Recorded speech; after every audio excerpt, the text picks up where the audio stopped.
Well, hello everyone and welcome to The Weird Man. This is the first episode of part 2. The Weird Man is an exploration of the access of leadership for anyone.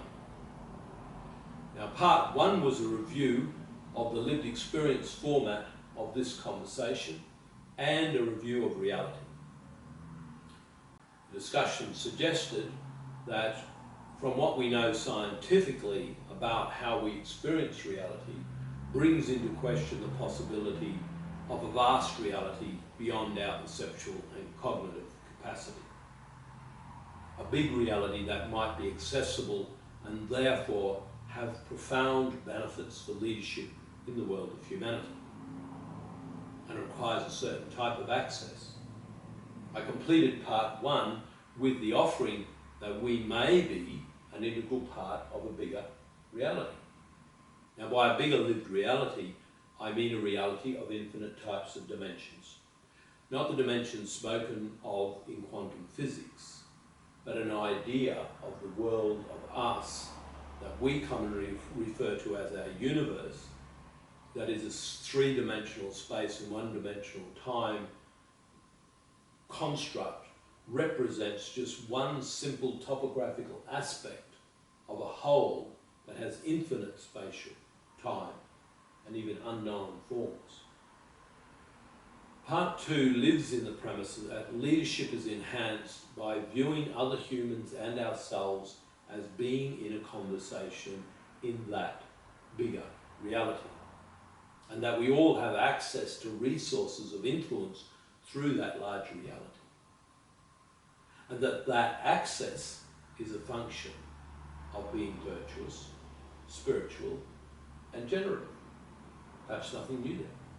And I'm going to talk about those things and what they mean as access to leadership. I propose that while leadership can develop without a great deal of access to virtue, spirituality, and generation, without these things it's impoverished because of its lack of access to the resources of the life of a larger reality. That's what I'm proposing. In this episode, I would like to explore access to leadership as access to virtue, spirituality, and generative life. Now, in agreement with phenomenological philosophers, I propose that this access is through language. And not just any language, but the special language of virtue, spirituality, and generation. In a departure from phenomenological philosophy, the idea that reality is such that our three spatial and one time dimension matrix is the one that forms consciousness, intelligence, and language as we know it, while the higher orders of reality also have higher orders of communication that conscious language is a meagre interface with at best. Likewise, access to generating visions and leadership should not be confused with all that there is about the terrain of virtue, spirituality, and generative life, because these also belong in their own way to higher orders of reality that are beyond those forms of expression. But to get this a little clearer for the purposes of this conversation, these are the definitions of virtue, spirituality, and generation that I'm using. Firstly, virtue are the human characteristics that move our relationships with other humans and the ecology towards intimacy and extended consciousness. It exists in action, it exists in service and contribution. An attitude in of itself is not virtuous. Spirituality is the effort required in the application of a virtue. It's a function of action in service or contribution of others or the ecology, and the effort required due to the existing capacity of the person. Simplistically put, the greater the effort, the greater spirituality.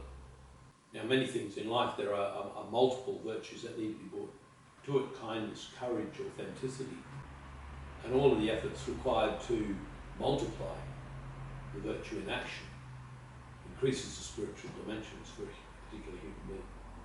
And that can't be measured. Certainly not subjectively by anyone else. So you can stop that as your first step to leadership. generation is the occurrence of a created thing, a novel approach, for example, for social and ecological advancement.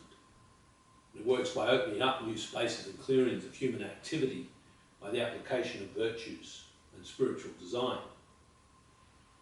Now, these definitions are listed in order of fundamental importance in creating a domain of leadership, of which we're working in the bigger reality and not just our own three-dimensional reality in which we show up.